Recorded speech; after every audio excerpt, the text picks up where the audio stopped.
Now, the Buckeye Extra podcast with Rob Oller, Bill Rabinowitz, and Joey Kaufman from the Columbus Dispatch. Welcome back to the Buckeye Extra Football Podcast. This is Joey Kaufman, joined by Rob Oller and Bill Rabinowitz. It's Monday, December 9th, and we have a college football playoff bracket at last. The Buckeyes are the 8th seed in the field. They will play Tennessee in a first-round game on December 21st. It'll be a night game at the Horseshoe. If they win, it sets up a quarterfinal matchup against Oregon in the Rose Bowl. So after a week of kind of looking at the landscape where Ohio State could land, we now can evaluate the Buckeyes' path to a national championship, or a potential path at least. Let's get into it. Buckeyes are the 8th seed, last team to get a home game. Yeah, as the selection committee announcement approached at noon yesterday, I kind of had a feeling that's where they were going to go. That seemed to be the speculation. You know, I think there was a lot of recency bias. The fact that the last impression that the committee had of Ohio State was the egg that they laid against Michigan, and the pretty good performance that Penn State had against Oregon. Ward Manuel said that in his conference call. I'm just looking at the transcript right now. I mean, the funny thing is, if you look at the resumes, Ohio State versus Penn State, Ohio State's is better. I mean, clearly better. The only difference is that Penn State has one more win, but, you know, it's 11-2 versus 10-2, but Ohio State obviously beat Penn State at Penn State. Penn State has no quality wins. Ohio State has an Indiana win in addition. Penn State didn't play any of the top teams other than Ohio State. The best win they have is against Illinois. So, I mean, I just looked at the transcript again, and that's what he said. They looked good against Oregon. And I thought when it was 45-30 late in the game, it was 4th and 10. Penn State was driving. It was 4th and 10, and Drew Aller almost went down for a sack and just heaved the ball in the end zone they caught it for a touchdown. I mean, at 45-37, I thought that will hurt Ohio State. There's a big difference between a 2-score game and a 1-score game. And then Penn State actually had a chance with the last possession to maybe tie it and didn't go anywhere through the interception. But I think this was a case of recency bias. You know, they liked what they last saw of Penn State. They didn't like what they saw of Ohio State. I mean, even you look at Texas's resume, they have no top 25 wins. So in a lot of ways, I think Ohio State, I don't want to say they got screwed, because look, you lose to Michigan the way they did, you get what you get. There's no, they really got screwed. But if you look at it kind of dispassionately, say, okay, what's Texas's top win? They don't have one. So I think Ohio State deserved to be a 6, probably a 7 seed, and that would have been an easier path, probably. Georgia's obviously looming in the quarterfinals, but we don't know their quarterback situation. So I think they got a tough draw. And Tennessee's a good team, and obviously Oregon's the best team. So we'll see, if Ohio State's made of what they say they're made of. Yeah, and I guess there's maybe some recency bias. I wrote something today that I think you look at the teams that dropped, and bad losses to bad teams, no matter when it happened. I mean, I think it is even more surprising than Notre Dame, dropped to 7. I mean, I thought they'd be a 5. Everyone thought Notre Dame would be 5, and 6 would be like, well, okay, 6, but then to drop to 7, I mean, and that Northern Illinois loss, which was early, that's not recent. It's just they looked and said, okay, bad loss, Arkansas beat Tennessee, which maybe kept them behind Ohio State. You got, the Alabama, you're talking about body of work and strength of schedule. Based on that, Alabama should be in ahead of SMU, but Bama lost badly at Oklahoma, unranked Oklahoma, bad loss. Lost to unranked Vanderbilt, bad loss. And so you go down, and Penn State has no bad losses. So yeah, Penn State doesn't have big wins, but they don't have a bad loss. Yeah. So, I think that is, and I know the committee didn't talk about that because that's not a good optic. Bad losses cost teams, but if you go up and down the line, it sure looks like that. Notre Dame didn't have any good wins either. I mean, USC isn't very good this year. Don't you disrespect our troops? What? Don't you disrespect our troops? Oh, yeah. Well, right. Army is their best win, right? It's Army. I think you could argue. I mean, Penn State in that game against Oregon, I thought Penn State looked as good as Ohio State does. They look good. They played well in that game. Really good. They did look good. Yeah, so you get into a thing of like Ohio State's good, their good wins are against Indiana, which in my argument is Indiana is probably the weakest team, I think, in the playoff. That's my opinion. So you've got Indiana, which didn't play anybody, really. Right. And then you got Penn State, who, I don't know. Yeah, I mean, beat them at Penn State. On one hand, I just say, on one hand, Penn State's not that good; they didn't play anybody. Well, Ohio State beat them, so Ohio State's win over Penn State doesn't look that good, I guess. I mean, that's some circular reasoning. But okay, beat Penn State at Penn State. Yeah. What if Will Howard? How about just throw this out? What if Will Howard on the last play of that game doesn't slide down and goes and scores a touchdown, and it's 27-13 instead of 20-13? Does that make a difference? Not really to me. No. It depends how closely you think the selection committee watches the game. Right. Because if the selection committee watched the games, it shouldn't have an effect. But if you're just counting box scores and looking at the ticker on ESPN, sure, it'll have an effect. But I don't think I think Ohio State, by losing the conference champion, or by losing out to Michigan, not making the conference championship, as you guys said, forfeits the right to gripe about. I agree. But I can gripe. I don't have a dog in the fight. But if you just compare the Ohio State Penn State resumes, Ohio State beat them head to head, has better top 10 wins. Sure, Penn State had one fewer loss in the regular season, but this is an era of unbalanced scheduling in conferences. Penn State didn't play Oregon in the regular season, didn't play Indiana in the regular season.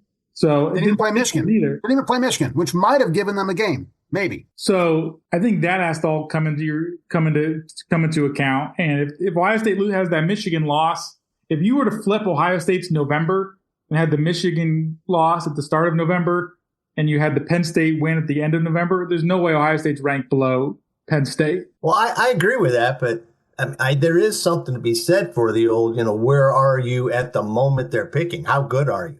But that means that September doesn't matter and October doesn't matter. It kind of does. Should. Well, it doesn't. Here's the other one. Here's the other game that kind of screwed Ohio State, the Georgia Tech game. Because if Georgia Tech wins that game, which they probably should have, then that's a 3-loss Georgia team. They still would have been in the SEC championship, and it wouldn't affect the way that game went. Yeah. With Georgia as a 3-loss team, been ahead of Ohio State. Doubtful. You know what? We could play this game all day long. I mean, Nebraska could have won the Ohio State game. They had the last possession. There's a difference between 21-17 in regulation and 8 overtimes. I'm just saying it was Nebraska. I'm just saying I don't have a problem with Ohio State being 8. No. And again, Joey said I don't think they got screwed over. I think it's what it is. I would say Notre Dame maybe got more screwed over, but it doesn't really matter. I personally think Tennessee's a more fun game. Oh yeah. I was not looking as a fan. Maybe some fan living in Texas or wherever, California, you'd rather see Ohio State Tennessee than a rematch Ohio State Indiana. That just did nothing for me. The only thing that came out of that game was the kneel down controversy. Right. Whoopee. That's not going to carry over. I do think it's interesting. I know we always talk about, the committee's going to sort of manipulate things, and there's some opinions on both sides of that. I've always been the committee manipulates things. I'm one of those people. There's no rematches in the first round, and there's no intra-conference games, like conference team against conference team. So is that coincidence, or did they move teams around? Notre Dame. What would the games have been? Which ones would? I mean, Ohio State, Indiana, obviously. Is there another one that would have been an intra-conference matchup? I don't think so, but I don't know. Trying to think of. Well, I mean, if you'd had Alabama in over SMU, maybe. Well, but they're not in. So. Well, right, but that was a decision by the committee. I guess that's my thing. It's not just who's in; it's who's out. I don't know. I just think it's one of those. Okay, scratch your chin. Did it just happen this way, or did the committee say, well, if all things being equal, let's not have rematches and let's not have conferences play within, I do want us to reframe this discussion a little bit, because we're talking about Ohio State should have been 6th or 7th. There's a significant difference to being seeded 6th or 7th in this bracket versus 8th. Because if Ohio State beats Tennessee in a couple weeks, next week, 12 days. If they win that game, they play Oregon, the top seed, in the quarterfinals in the Rose Bowl. If Penn State beats SMU at home, they play Boise State, the Group of 5 champion, which was ranked 9th in the final college football rankings. They're now playing SMU, the 11th seed. SMU was ranked 10th in the final standings, and then so that's a much more viable path to make to advance further in the bracket. I don't know if 7th is as strong a position, because Notre Dame, if they beat Indiana, they got to play Georgia in the Sugar Bowl in the South. That'll be a tough matchup. But certainly being the 6th, I think, is as valuable a spot in this bracket as anywhere, and that's what Ohio State lost. And sure, I think you give up the right to complain because you lost to Michigan and sort of your fate's out of your own hands. But I do sympathize with Ohio State for a little bit, because hey, they did beat Penn State head to head, and they should have a more favorable spot. But then the flip side of that is Oregon should be the most deserving of a favorable path to the playoff. They won the conference. They're the only unbeaten team in the FBS, but they have to face the winner of Ohio State, Tennessee, which won't be as maybe easy as a second round game as Penn State might get. Yeah, there's no question. I mean, if I'm Oregon, I would not be happy to see Ohio State in that 8th spot, because obviously that game went down to the wire. It's not going to be a home game, although, I would guess that they would probably have more fans at the Rose Bowl than Ohio State, but, it'll be close. I don't know. I think it'd be a split.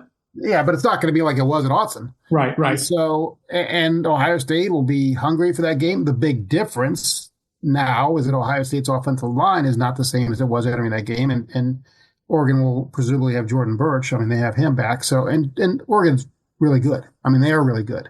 And we'll see whether the re-engineered Ohio State defense, which was caused by that debacle, is up to it. But, we're getting ahead of ourselves. Let's talk about Tennessee a little bit. We don't know. Ohio State also needs to re-engineer its offense. Tennessee. Yeah. I don't know if that's a Michigan thing or what, but I mean, obviously, 10 points ain't going to get it done against Oregon.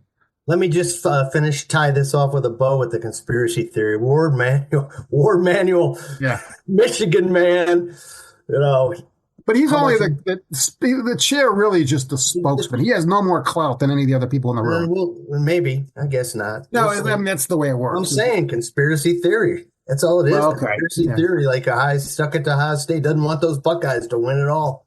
Let's put it this way: if you reversed it and it was Gene Smith, he'd be rubbing his hands. Would he want Michigan? No. I mean, it's Anyhow, on to Tennessee. What do you guys know about the Vols, other than they've got a really good defensive line, at least interior defensive line, which is problematic for an Ohio State team with a patchwork offensive line. Billy, you did the story, so I'll let you lead this. Yeah, that's probably the most intriguing subplot to this game, and it probably is the X factor ultimately, or maybe even more of an X factor, just where the game is won, because we last saw an Ohio State offensive line that could not move Michigan's front and create holes for the running backs. It could not get Will Howard enough time in the pocket. Will Howard I don't believe he was sacked against Michigan. He wasn't sacked, but he was pressured a lot. But the PFF numbers had him pressure on almost half of his dropbacks, and that was despite Michigan not blitzing all of that frequently. So Ohio State's offensive line will need to be better than they were against Michigan, against a good Tennessee front led by James Pierce Jr., who's their top standout edge rusher, somebody who's able to get in the pocket. And he's got 7.5 sacks. He's got 11 tackles for loss. That leads Tennessee. Tennessee's got a good front. And I think people's memory of Tennessee from a couple of years ago is when they really kind of broke out under Josh Heupel in 22, they had the Blitnikoff Award winner Jalen Hyatt, who won that award over Marvin Harrison Jr. And they were able to really push the ball downfield. They run tempo. They're very fast paced. They're a little different this year because they're a little more run heavy with Dylan Sampson, a good running back. So that to me is in some ways Tennessee looks more like a Big Ten team, if you will, really strong in the trenches on the defensive line. A good ground game, not as explosive passing wise as they've been previously under Josh Heupel, but they're going to push tempo more. So they're going to run the ball, but they're going to do it at a little faster pace. So that part is a little different dynamic, but a lot of the same problems that you saw against Michigan, Ohio State's going to need to correct to beat Tennessee. Joey, here's a big question for you. Do you know how to pronounce the quarterback's name? I do not, but I will learn to pronounce it by our next podcast because I do like It's Nico Iamaleava. And now that's what that was phonetically, but I don't know if that's correct. He's a redshirt freshman, a 5-star guy. Star potential. I saw some things last night where he's projected as a possible overall first pick in the 26th draft. Now that's assuming some growth. He hasn't played at that level this year. He's been a little up and down and been better at home than on the road.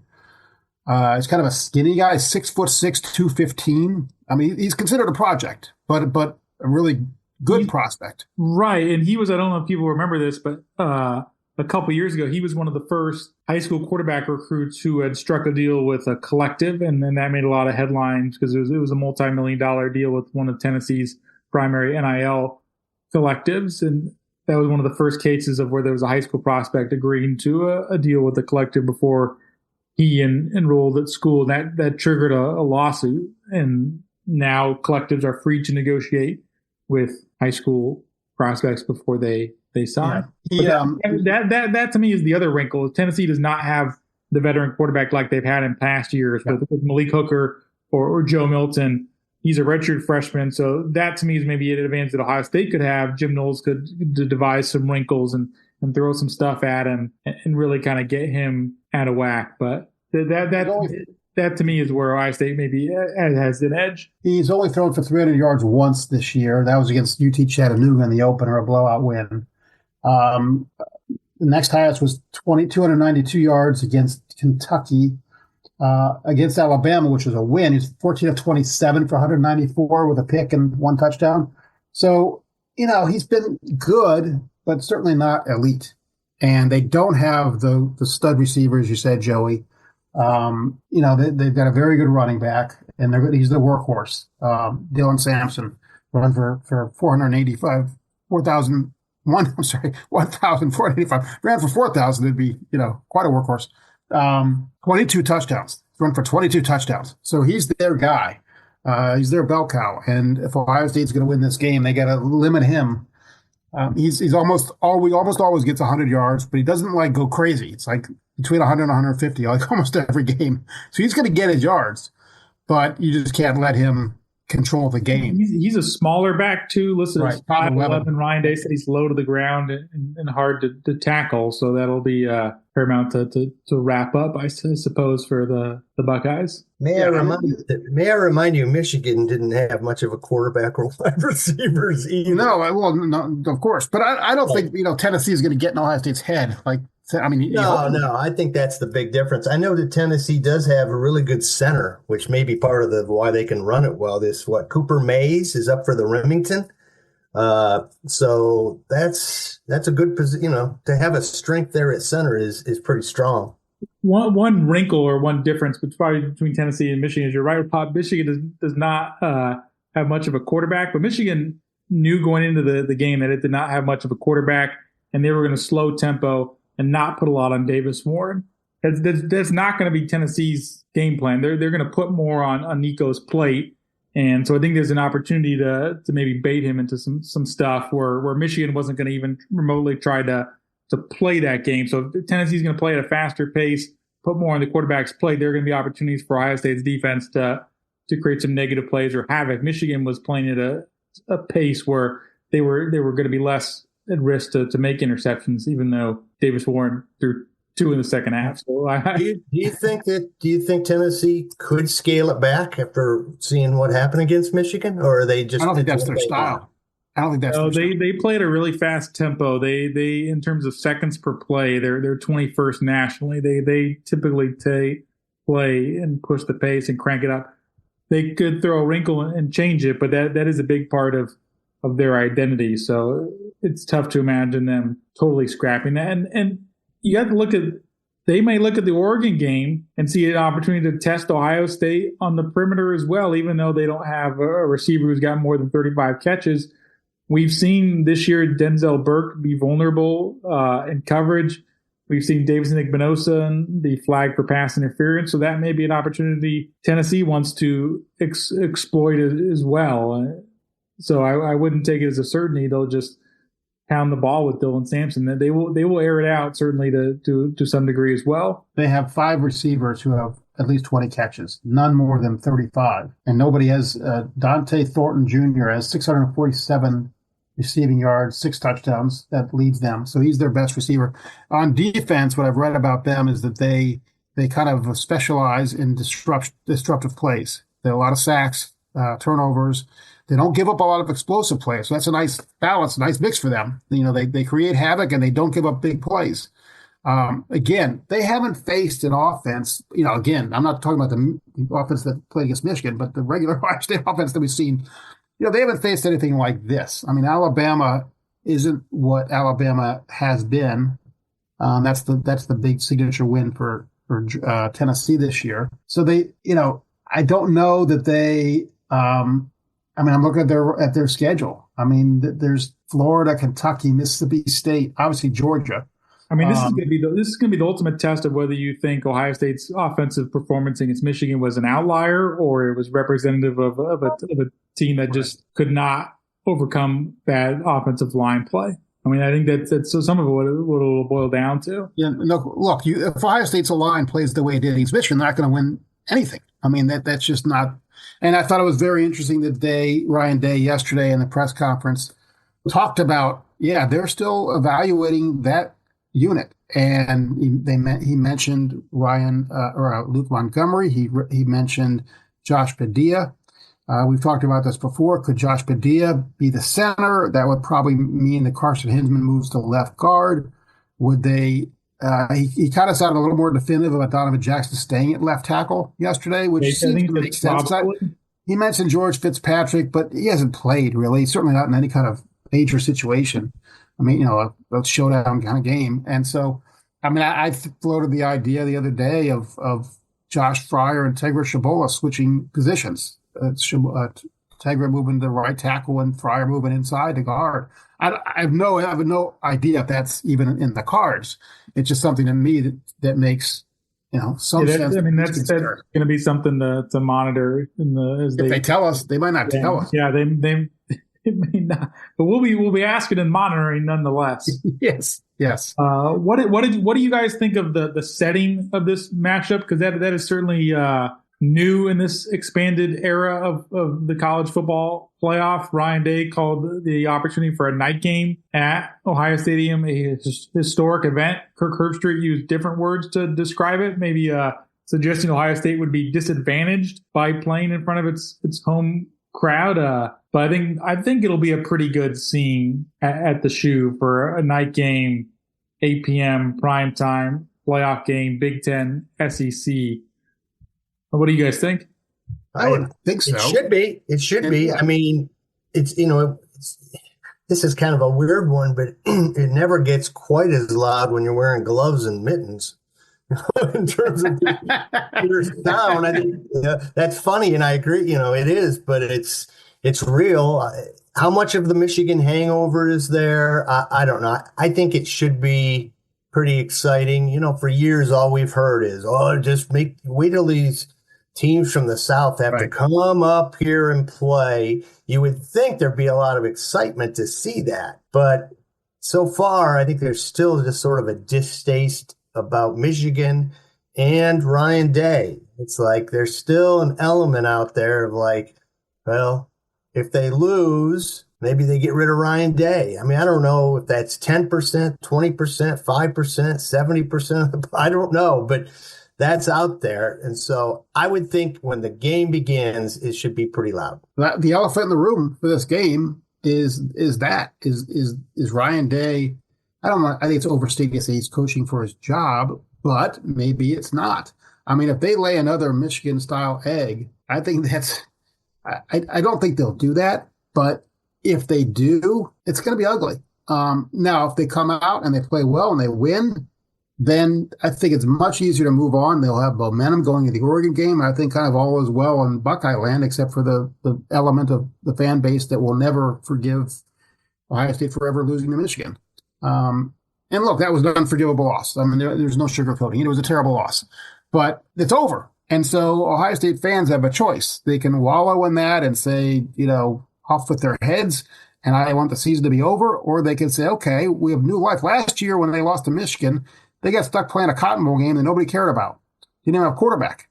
And so now you have everything. The motto was natty or bust. It wasn't Michigan or bust. That was part of it, but it was natty or bust. Now they got their chance. I think a lot of this is just built around inertia. If Ohio State plays Tennessee and they come out of the gate strong, they make some big plays, they get some touchdowns. Look, nobody talked about the crowd during the Indiana game because they played well in the second half. Caleb Downs returned a punt for a touchdown, and then the place went berserk. So if there's really momentum in the game, Ohio State plays well, I think it'll be a shot of euphoria for everybody around the Buckeyes. If they don't play well, it has the potential to be a really ugly scene and people booing, people calling out day. That the optics of that would be bad. But I can't. The thing to keep in mind is with all of this, you would be really disadvantaged by playing on the road. Neyland Stadium is one of the biggest stadiums in college football. It'd be like going to play at Happy Valley in the first round of a playoff game. Whatever you think of the crowd at Ohio Stadium, I would not want to play in Knoxville. So I think Ohio State is certainly better off by playing this one at home. And if they play well, it could be really cool for the people who sit in the stands, being a part of that first ever December game at Ohio Stadium and being a part of that cool moment in college football. Yeah, and Tennessee has played better at home than they have on the road. I mean, that's typical for most teams, although Ohio State sometimes can be an outlier with that. And the one that beat NC State wasn't very good. She wasn't good at all, I don't think. 51-10. That was a nice win. They beat Oklahoma 25-15. Again, a bad Oklahoma team. Lost to Arkansas on the road. Lost at Georgia on the road. And struggled against Vandy. Now, Vandy's better than they've been, but I don't think anyone would mistake Vanderbilt for being a power. And so, there's no question you're going to play this game at the Horseshoe. I mean, whatever, the crowd, even if they boo, I mean, you're going to be able to hear the signals, right? I mean, they got a redshirt freshman quarterback who's going to have to go with a silent count probably. Tennessee's offensive line, except for maybe the center, is not great. I mean, that's what I've read also. Is that's an area where Ohio State could exploit Tennessee. You know, Ohio State's got questions on the offensive line. Tennessee's is not necessarily the strength of that team. I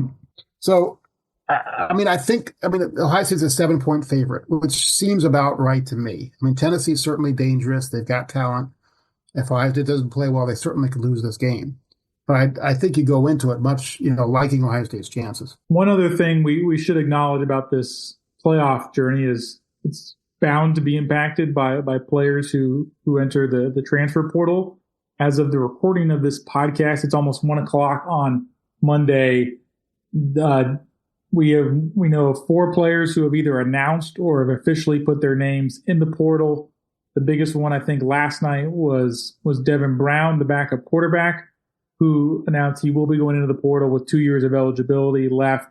He will stay with the Buckeyes through the college football playoff, which is certainly notable considering he is number 2 on the depth chart. When Will Howard came out to be evaluated for a head injury against Michigan, it was Devin Brown, not Julian Sand, who followed him for that play. The other guys who have either announced or put their name in the portal are Kojo Antwi and Jalen Ballard, 2 wide receivers, and Gabe Powers, a linebacker who is involved in special teams. He was part of that punt block at Northwestern.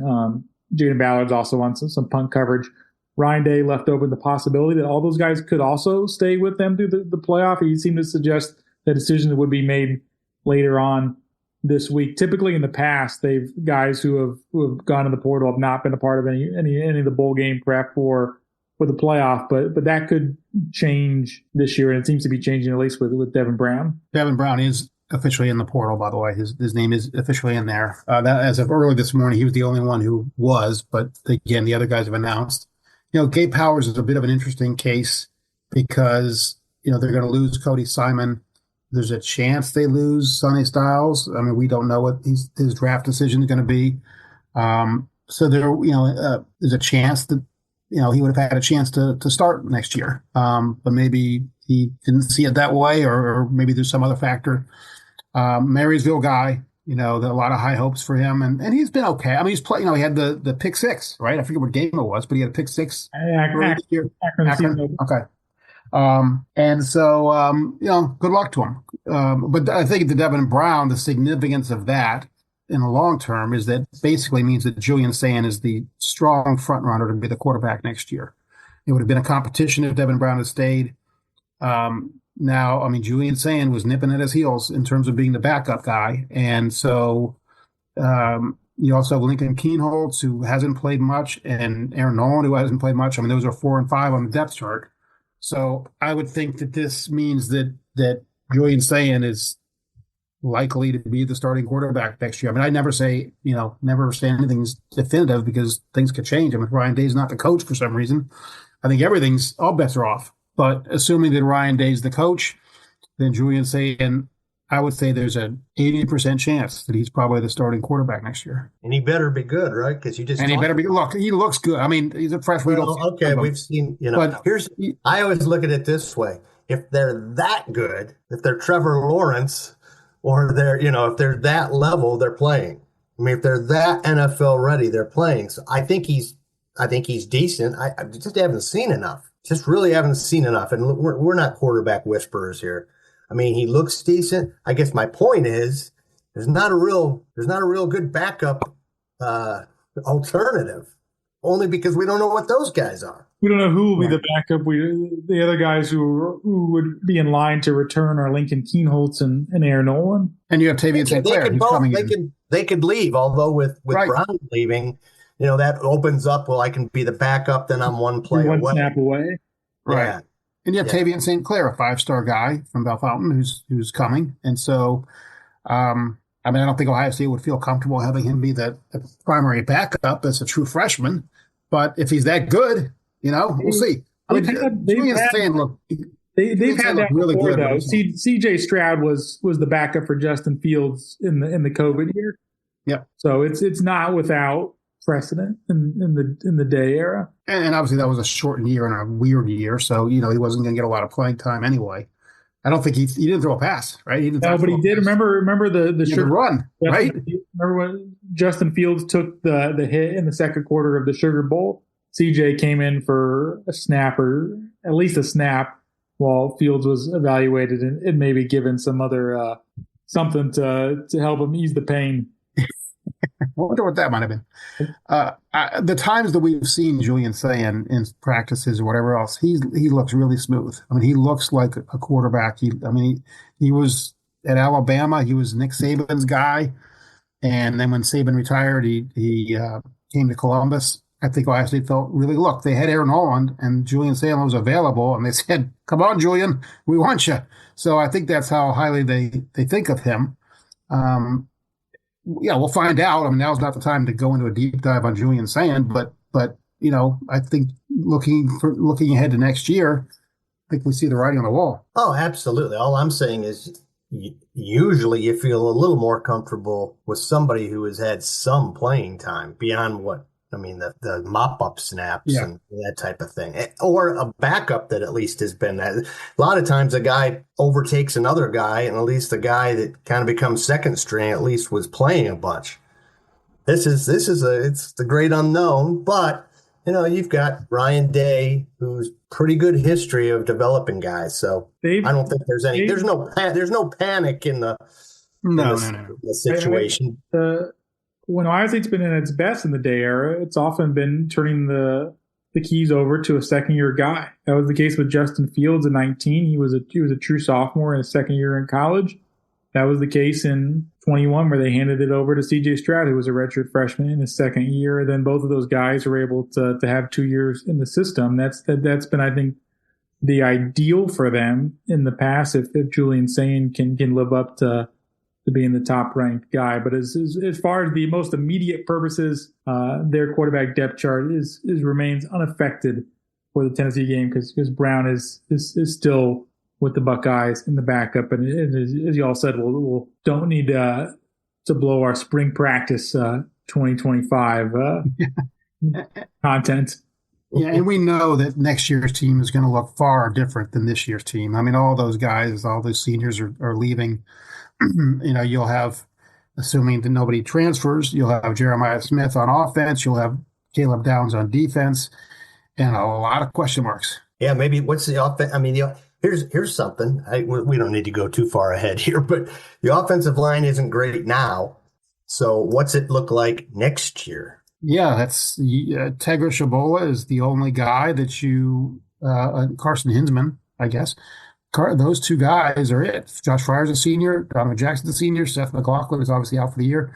Senior. Josh Simmons already declared for the draft. Austin Saraveld's in the mix. George Fitzpatrick's in the mix. The transfer portal will be in the mix. I can assure you that. That's where their offensive line, they got to get probably at least two starters. They got to find the next Josh Simmons, the next two Josh Simmons. It's really might have a new coach too. Offensive line coach, maybe. I mean, they only got 3 offensive linemen, only one kind of high-ranked guy, Carter Lowe. No question. I'm not saying that Justin Fry is in jeopardy. I have no idea, but based on production and recruiting, you'd have to think that Ryan Day's taking a pretty hard look at it. He's in his last year of his contract, so Ohio State will have to make a decision on him. Let's put it this way: guys who have been his level of lack of success are gone. Yeah, that's what happened. That's what happened with Perry Eliano last year, the safeties coach. They did not renew his contract. Kerry Combs gone. Well, Kerry Combs, different situation because he was the defensive coordinator, and they were replacing him with Knowles, and Knowles brought in a bunch of new guys. No, I'm just saying he didn't get the job. The big reason why they moved on with Eliano was simply because he did not bring in the personnel they wanted in the safeties room. The depth was low. They missed on some big guys, and that's essentially what's happened in the offensive line group with Fry. I mean, I also think the coaching style, talking to different people, former linemen, they just don't like the way it's being taught. You know, the guys they're taught this. I don't want to get in the weeds, but they don't crouch. They don't bend at the waist they're more upright and talk to several big names, former Buckeyes. No speculation as to who they are. Is that I don't know. Is that a coaching thing, or do you just need linemen who are a little more nimble?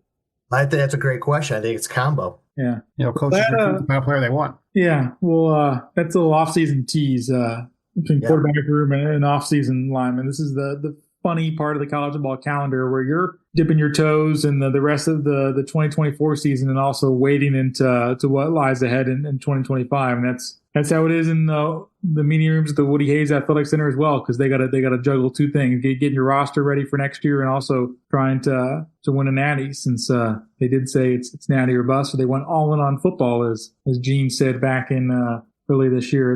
That's our instant thoughts or immediate thoughts, first thoughts on Ohio State's matchup with Tennessee, the seeding in the college football playoff, and where the Buckeyes stand as the transfer portal opens. It's a busy December as usual. Thanks for joining us and listening to the Buckeye Extra Football Podcast. That was Bill Rabinowitz, Rob Oller. I'm Joey Kaufman. Thanks for stopping by.